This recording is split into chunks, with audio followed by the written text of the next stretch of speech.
Hey there, Sharon Horne-Ellstrom here. A little technical difficulty this morning. Got my judge's robe on. Today we're talking about spiritual health and well-being, of course. And my question for you is, use spiritual judgment to supersize and grow your business. Can you do this? Is this a good idea? How can you do this in a way that enhances and builds your business and makes the world a better place? That's always my question. How can I help? How can I make the world better? Etc. It wasn't always that way. About 15 years ago, it's my 15-year anniversary of my death day, I call it, sudden cardiac arrest. Not today, it's been about a week now. Past that, I think I talked about it on that day. But one of the things that happened when I came out of that coma and woke up and was back in the world of the living was I had this absolute aversion to anything judgmental, anything that people said or did that sounded judgmental, anything that I thought that was judgmental of something else or someone else. It just really rubbed me the wrong way. And I got to the point where I would say to people whenever they were trying to get me sucked into a conversation or something, I choose not to participate. Especially, families have drama and things. And sometimes my sisters would try to cause drama within our sisterly ranks. And I used to get involved in that. Prior to my sudden cardiac arrest, if I'm being honest, I was really judgmental. I didn't realize it. I didn't know better, but I was judging everything and everyone. And that led me to feel frustrated a lot of the times, frustrated in what I was doing, frustrated in different areas and aspects of my life, frustrated in growing and building and supersizing my business. Because instead of accepting what was or what is, I was always expecting and wanting it to be different or be something different. I wanted it to be faster. I wanted it to be more successful. I wanted it to be bigger, grander, whatever it was.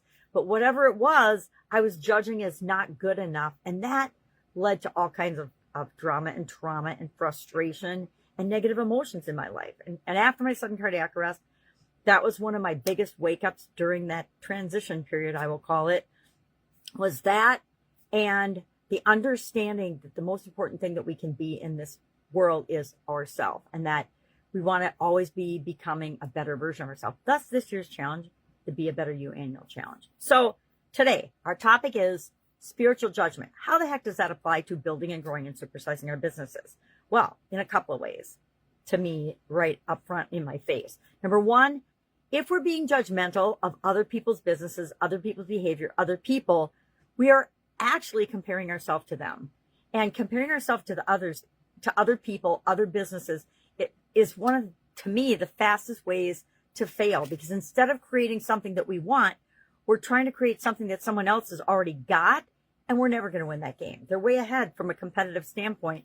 And we don't even want to play that game anyway, because we don't know what all has led up to them being in the position that they're in and creating the business that they're in.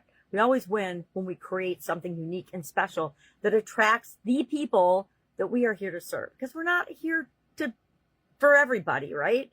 I think back to my network marketing days, and everybody in network marketing believes that their product is the be-all and end-all thing in the world, and that it's for everybody. And they go out and they spew it to everybody, and they get a lot of rejection because most people know that the thing that they're selling or pushing as the next best thing on the planet isn't actually for them, right? Maybe they don't have any pain, physical pain in their life.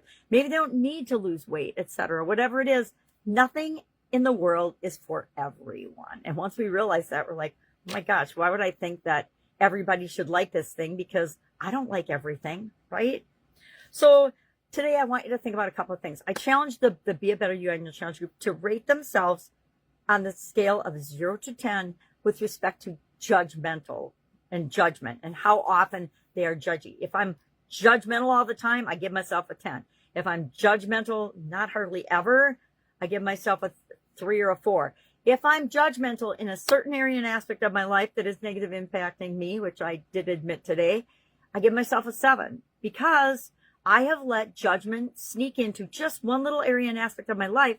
But I know every time I do it or am judgmental in that area, it doesn't feel good to me. So I'm committing to today, right now, to stop doing that, right? And I'm going to hold myself accountable to that, because what I say I'm going to do, I absolutely hold myself accountable to do, because I believe we can fool some of the people some of the time. We can fool all of the people some of the time, but we can never, ever, ever fool ourselves and our subconscious. Our subconscious always knows and will hold us accountable if we ask it to. All right. So what are some ways to overcome this judgment giant, I'm going to call it, because usually judgment is a huge giant, like a big heavy weight and ball on our lives, and we don't even realize it until we let go of it. Judgment keeps us stuck. Judgment prevents us from accepting what is, and until we accept what is, we can't change it or move on or create what we want. We get stuck in this loop, just like frustration, running around in circles like a rat on that treadmill and never moving or going anywhere. Hamster on a wheel, I guess. That's a better analogy. So ask yourself, am I accepting what is? Am I being mindful of the current situation? Or am I just sitting here wishing it was something different? Because as long as I'm wishing it's something different, it's never going to be something different. I'm just going to be wishing and stay on that hamster wheel. Mindfulness, being present, helps us to get over that hump. And then let's be honest. Ask yourself, and really ask yourself this question and be honest with the answer. Who am I to judge? And is it helpful? Is it moving me in the direction I want to go, or is it keeping me stuck? Sometimes we want to be stuck and feel sorry for ourselves and wallow in our own self-pity. Okay, do that. But only do it for a little bit. Don't get stuck there and never move out of that.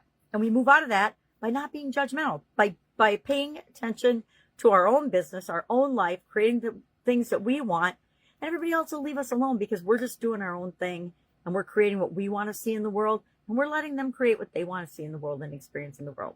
We're all here to experience our life as only we uniquely can, and the same is true of building and growing and supersizing our business. The businesses I'm building are different than the businesses anybody else on the planet is building, and yeah, there's similarities, but they're still unique and different because I am the common element, nothing else. All right, so judgmental, scale of 1 to 10, share in the comments below if you're brave. I admitted that I'm a 7 in an area of my life. To me, that's pretty embarrassing given that I just shared the story that I can't stand judgment after my sudden cardiac arrest. All right. If I can help you anyway, ask. Otherwise, go out, make it a fantastic day, and I will, of course, be with you tomorrow.